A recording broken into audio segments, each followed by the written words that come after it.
Hello, and you're very welcome to Mind-Blowing number 21. I'm Paul Gill. And I'm Siobhan Lyon, and today we're going to be discussing the power of the mastermind. Yeah. Very exciting topic. Mastermind, to people who don't know what it is, it has its origins in a book written by Napoleon Hill in 1925. It goes back a bit. And the book was called Think and Grow Rich. If you haven't read it, get it and read it. It's class book. You've read it? Yeah, I've studied this book, Yeah, I have as well. Yeah. Bob Proctor and many of the greats. Yeah, including ourselves. Tony Robbins, all of those, yeah, including us. Yeah. Of course. And in the book, it goes back to a time back in the States in early 1920s, where Napoleon Hill, the author, was wondering how it was certain people were successful. Was there a formula? Was it random, or were they thinking and doing things in a particular way? So he decided to write this book, yeah, and do actually, was it Andrew Carnegie that tasked him. What did he ask him? He said to him, are you willing to dedicate your life to, disclosing the secret, I suppose, of success and wealth to the world? And he said that he was. He dedicated the next 20, 30 years of his life to that book and the research of it. And during that time, then, he interviewed all the biggest business people in the world. Andrew Carnegie, like Carnegie Hall, Carnegie, Rockefeller, Alexander Graham Bell, Ford, Edison. He went around them, all the big. Theodore Roosevelt was in there too. Was he? Yeah. Cool. Yeah. So he identified all these people who were successful in whatever area or field, and he spent time with them, studied them to see was there a commonality. Yeah. And he found that there was. Yeah. And the commonality was the way that they thought. Yeah, exactly. He says in the very beginning, in the very first chapter, he says that there's a secret in this book, and it's mentioned many times, like how you do it. Now, I don't know if I'm right or not, but I think the secret is making a decision and then having the persistence to see it through. So that you actually never give up. Because there's one story in the book about the vein of gold, about how gold diggers years ago were looking at not the type we have today. Actual miners, gold diggers went looking for gold, and one guy, I can't remember his name, but he stopped 3 feet before the gold. This is the moral of the story. Within feet of discovering the vein of gold, gave up. Massive vein, and he just gave up and sold all the equipment. And then some other guy came in and found 3 feet later, he was rich. Minted. So that's what they say about no matter what idea you have, that's the story, that you're persistent. But I think, personally, when I think about my journey, something drastic had to happen to me to stop hairdressing and get into being a therapist, because I always actually wanted to help people. When I was in school, I wanted to be a social worker, but I didn't have the smarts. This is what I was told growing up. I was never going to be anything but a chambermaid. So I thought, well, sure, the next best thing is a hairdresser. I'll be the ladies' maid instead. And then that drastic accident, when I fell off the horse, everything changed, and I started meeting like-minded people then, of course, in college that were into counselling and wanted to do the same thing I did. And it's nearly like you get into that flow then, you're in that ship or on that boat going down that same stream as everybody else, and the power of all of those other people around you and in your life help carry you to your and it is like-minded people, because that was one of the lovely moment in my life when I started studying hypnotherapy, where I found myself in a room with about 40 other people that were like-minded people. Yeah. And I had a lot of difficulty prior to that finding like-minded people, because I was going to brand it as the dreamy one in the family that he's all over the shop. He doesn't, he's not going to. Doesn't hurt. She's going. Yeah. So to find out that actually, hold on a minute, that's not that weird. It's not that odd. There are other people who think in similar ways to you. Yeah. I kind of thought, okay, so I don't need to change all of this. I just need to work with what I have and begin to make progress. Yeah. And the Mastermind Group, I think the real essence of it, the real value is when Napoleon Hill came back from having studied these people. I forget like whether he was on the east coast or the west coast of America, but he was on the opposite coast to where most of these people were, and he missed them you miss spending time with them, miss their energy, their knowledge. And you know, the phones were in their infancy back then, and it would be expensive to be bringing them, and you'd have to arrange to make a phone call. And your travel was very restricted. You wouldn't really travel very far at all. So I don't know, was it possible to travel by rail across the states? I'm sure it probably was, but it was difficult. And what he did was that he decided that he'd imagined that they were there in his house. Yeah. And that he could talk to them. They're sitting around this table, and what perspective would each one have? Yeah. So if you had a problem or an issue or a goal, anything that he wanted to pick their brains about, he would imagine they're there and imagine that he'd ask them and he'd get a response. Yeah. Yeah, and he would be able to put himself in their shoes and say, well, this is the way Carnegie would respond to this. How would he view this problem? Actually, Bob Proctor talks about this a lot in his book, You Were Born Rich. He talks a lot about that, about having all the different people, you know, who are your idols sitting around the table and what way would they respond to it? I've heard people many times say as well, well, what would my mother do in this situation? Or some people have said to me, funny enough as well, what would my therapist say? I'm thinking, Jesus, you don't want to know what I'd say. You know, but it's that funny thing about, you know, being more evolved, I think, or growing, you know, in your own confidence and capabilities as you progress. But what you've just alluded to there is this ability to step out of your own mindset. Yes. That is faced with this problem or a situation and kind of go, what would a different mindset say? Yeah. So whether you call that mindset Siobhan or Bob Proctor or Andrew Carnegie, it doesn't really matter in a way. And I've been part of mastermind groups physically where you go and there's maybe 8-10 people in a room and they all have their goals. Yeah. And what I find about it, what I love about it is that it is really, it's like coaching. You talk about your goal and why you want to achieve it and what it is you're going to do. So you become accountable to the group. So you know when you go back next week to the meeting, you better have some progress. Yes. It's like turning up to school without your homework done. And you can't say the dog ate it. Yeah, your accountability, that's like an accountability partner then. Yeah. Only you've got maybe 8 or 9 of them. Yeah. And really you're being accountable to yourself. You're turning up yourself. And also as well as that, it puts pressure on you because it's time framed then to what you said you're going to do. You're going to do it over the duration of how often the mastermind meets, you know, whether it's going to be for 3 months, 6 months, whatever. So really focus. And then also you get some feedback from people. You will actually get good advice or somebody else's perspective on your situation. Yeah, I think that's the best thing about mastermind groups is they do help you grow. You know, if you're in a group with like-minded people and you're going in a similar direction, you know, there's going to be people in the group that have more experience than you and they've already crossed that hurdle and they can say to you, okay, well, you know, this is what I did and that really helped me. Yeah. And I think that's a lot about the way I work as a therapist with my clients. I say, okay, well, you know, I've gone through something similar and this is what worked for me, may not work for you, and we can pull from all different theories and other people's lived experiences or whatever it is. But the bottom line is, if somebody is with you or in a mastermind group or they come to a therapist or whatever, it's because you want to change your life or your business or your personal development or your outcomes. And it's really the best place to do it. It is, and you won't get criticised. Yeah. Which is different from home or growing up. Exactly, you're encouraged. You're an idiot, you're a fool. Why would you want to do that for? Why can't you just be with the rest of the flock and just stop causing us problems? You're an embarrassment to the family. You are. Sheep. Yeah. Sheep of the family, yeah. I know, my nickname was that your nickname? I was called Sheep. Sheep. Actually was. Yeah. Yeah, right. You should be on a t-shirt. Swear sheep. Yeah, sheep. I'm going to brand myself now.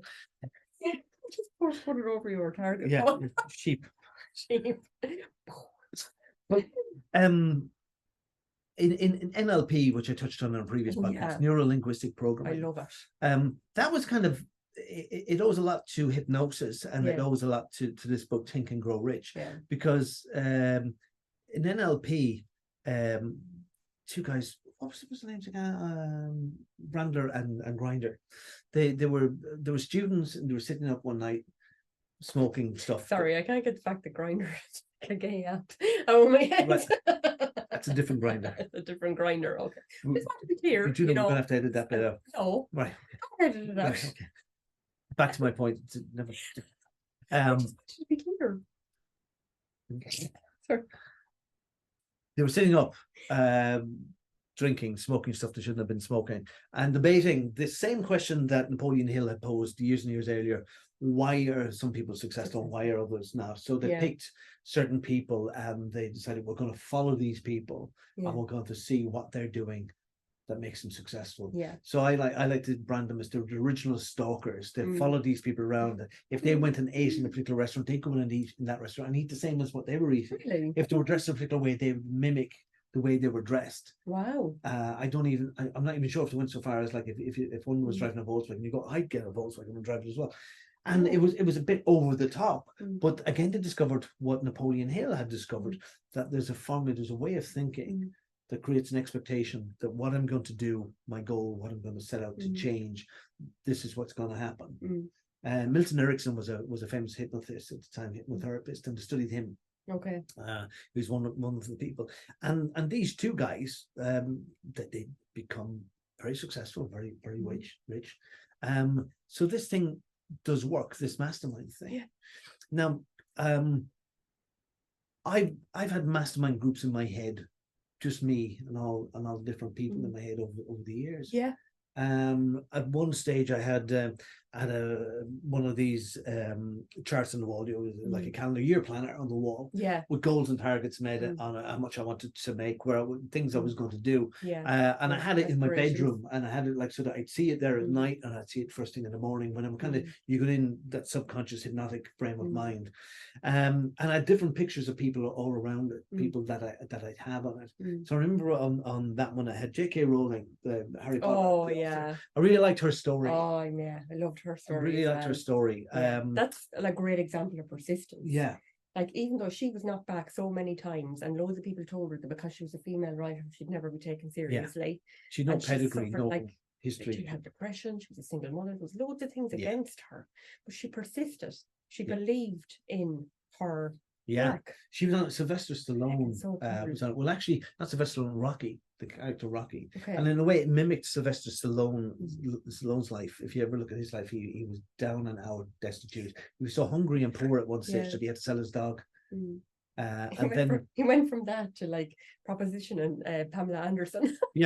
Like, so I'll, to be my number one or whatever. I'll buy you now an apartment down the town there. But when he wrote the script for the first Rocky movie, he believed in it. He totally believed in it and insisted that he was going to play the lead, even though lots of other people said, no, you've no pedigree as an actor. You've only been in small stuff. And he said, no, it's me in the script. That's the deal.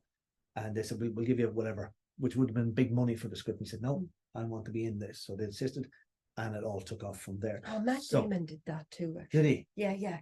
Good Will Hunting. I think he wrote that. Him and Ben Affleck wrote that film. Yeah, and they said the bottom line was they wanted to be in the film. And that was it. Brilliant, actually, to be so persistent and to almost lose, but to stick with your values. So I would have people in there, but what I've learned over the years, that you can have anybody on this mastermind thing in your head, and they don't have to be a real person. They can be a character in a film or a book. They don't have to be. They could be somebody living or dead, historical figures. And in one of my mastermind groups, I had a seagull and I had a horse. Okay. And you kind of go, they're probably not two creatures that are going to make it well in business, become multimillionaires. I don't know any multimillionaire seagulls or horses. Well, there might be a few horses. I don't know. Race horses out there. Don't think they're wallets themselves. But anyway, the reason I had a seagull was this book written by Richard Bach called Jonathan Livingston Seagull. Okay. And I remember in school a teacher read this book, and the book is about a seagull who's born in a nest, siblings all around him, and he feels he's different. He doesn't know why. And over the days and weeks, the others eventually, as they get stronger, decide to jump out of the nest and they spread their wings and they fly, but he's scared. And he's thinking, I can't do this. So the mother seagull, she abandons him, I think, and she kind of stops feeding him, and or when she pushes him out, I forget the details, but one way or another, he finds himself plummeting out of the nest, and he's scared, and the ground is coming up to hit him, and he goes, oh, what am I going to do? And suddenly he starts to fly, and he goes, oh, this flying thing, I like this. This is working. This is cool. If I do this, I do that, and if I do this, I go. And he started to learn, and he became really intrigued by this flying and what I could do. And the other seagulls were kind of going, you have to hunt, get food, collect snails and bits of things or whatever. And he goes, no, I want to do this. And I said, no, you really need to knuckle down and just provide a Get to living for work. yourself and feed yourself. But he kept exploring and pushing the boundaries Yeah. of what he could do every day. And it kind of goes like, go like this. And then I plunge, I can actually reach speeds of 100 miles an hour. He said, no, if I do this, actually, I can get 120 out of this. And he keeps pushing the boundaries and the boundaries. And all the other seagulls think he's mad. Okay. So he's not in the right mastermind group, this seagull, by the way. They're trying to drag him back down again. Anyway, like, you know? So he keeps going and going and realizes that he's different. And the book, it kind of finishes where he kind of almost like he goes so high or whatever that he goes into like the spiritual realm where he meets other seagulls like him. And he Cool. And then you realize actually, yeah, I'm not at peak yet. Actually, there's another dimension here that I can go to, and it's about progression. Yeah. And I love the book, and it's a book. It's for kids. I love that. But it's also for adults. Yeah. So that's why I have him in the book. The horse I had was a horse called Seabiscuit. There's a film made about Seabiscuit, and Disney made the film. I loved the film when I saw it. I remember hearing the story of it before the film was out. I think, oh, that sounds fantastic. Basically, Seabiscuit is a horse that's born. He's the runt of, I won't say like a litter of horses, but in his bloodline, he's small, he's undersized. And he's supposed to be a racehorse. So the trainers kind of got, look, he's never going to have knockdown and thing. We're just going to use him to train the other horses. We'll train him to run as a pacemaker, and then the other horses fly past him and win. So this horse was trained to lose. And he became intensely angry as a horse and was unmanageable. He used to bite people that came near him. He used to try to throw off the jockeys. So it was really... And in the film, the main actor, his name was with watch it anyway. In the film, the film is about all these characters who kind of converge on this horse. They've all got stuff that's gone on in their lives, and they all converge on this horse. And the jockey has had a bad luck, a sad story too, and he's very like the horse. And this trainer, a bit like a shamanic guy who kind of believes in spirituality and training horses and using herbs and stuff. He would he saw this horse in the middle of the night. He was at this horse thing, and this horse comes out, as he says, it comes out of the mist and it's just, angry and steam coming out of his nostrils. And he sees the main guy who's going to be the jockey. He sees he's drunk, he's fighting with other people, and he's angry. And this horse is angry. And he kind of goes, these two together. And it's a perfect match. It's a beautiful story, the way that they're both angry, they both learn that they're similar. And the moral of the story, but and but everybody through this horse, to say there's a lovely line that finishes the movie, sums up that everybody thinks this is a movie about a horse. It is, but it's about these people who found healing and sorted their lives out through this horse. It's a wonderful, and what I loved about it is that it's actually pretty accurate. I looked up videos, YouTube history of it afterwards, and this is actually what happened. Oh, really? That's like a so true story. Even though it's Disney, it's not. They haven't taken a license and kind of made the horse Pegasus. But it's a lovely story. And one of my favorite films. It's a wonder. So I have all of these. I have all these characters on this kind of a thing, and I would I would talk to them and use them to achieve my goals. So if I said to you, who would you have on your mastermind group? Well, I mean, I suppose, like at the moment, I'm listening to a lot of Bob Proctor, and I've listened to a lot of things from Tony Robbins, and a few of those big names in the business, I suppose, over the years. And I've been part of a Tony Robbins mastermind group as well when I worked with Generation Impact, and that like a few years back as well, and that was fantastic in one way.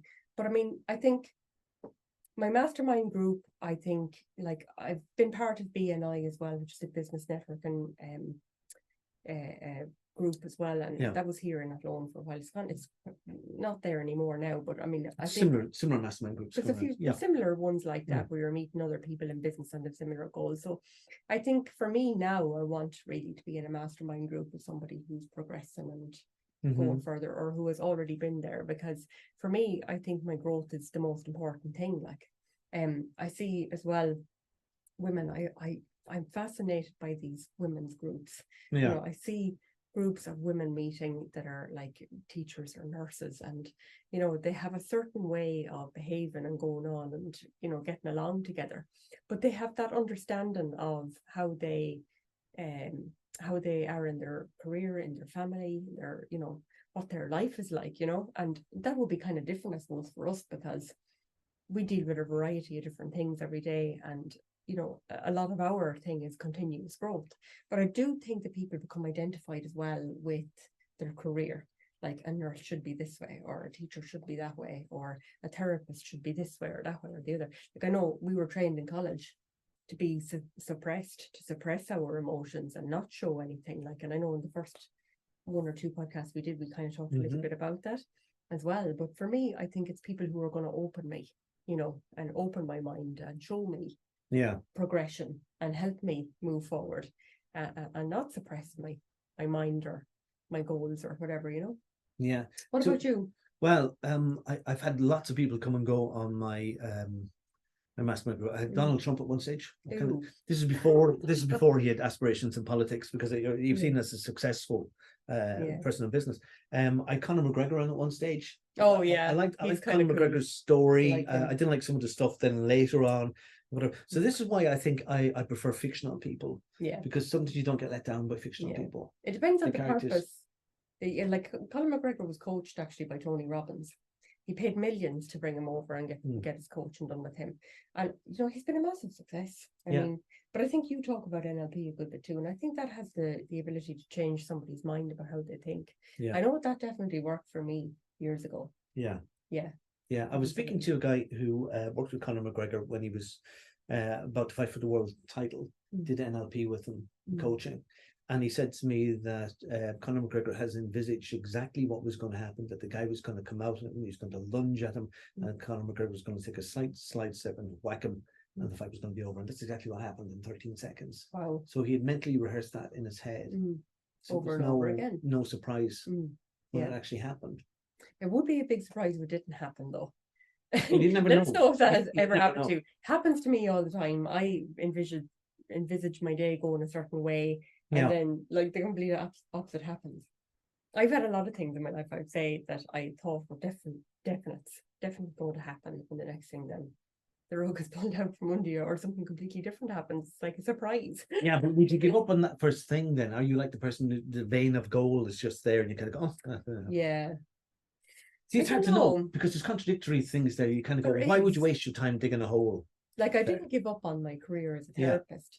And like everything was pointing towards giving it up. I remember, you know, being offered a job as a hairdresser somewhere as well. They were mad looking for hairdressers, and I was offered great money to go back at it. And, you know, we were at a stage in our life where we could have done with a few extra pounds. Yeah. Do you know what I mean? It wouldn't have been, we weren't stuck for money, but, you know, it would have been better for me to go and be bringing in a few pounds. Yeah. But then I wouldn't have progressed as much in my career. I never would have thought so hard to actually become a counsellor, because I don't know about you, but when I was training, we had to do so much work for free. It was like we had a 2-year internship, really, where you worked for nothing. And you put in a lot of work. I put in a lot of hours for nothing. And, you know, I've had organizations take full advantage of that too, you know, of my drive. But I would be a very driven person. Yeah. I think I've calmed down a bit since then. But still, if I get my teeth into something that I really want, I think I'll continue, persist at it until I get it. And we're going to persist at these podcasts. Yeah. Like, share, subscribe, download, all of those things that you do in the interaction with podcasts and videos on YouTube and all the rest. Get out there, lads. Yes. Help us escape outside of the screen. Yeah. Talk to you soon. Okay, thanks for listening. Bye.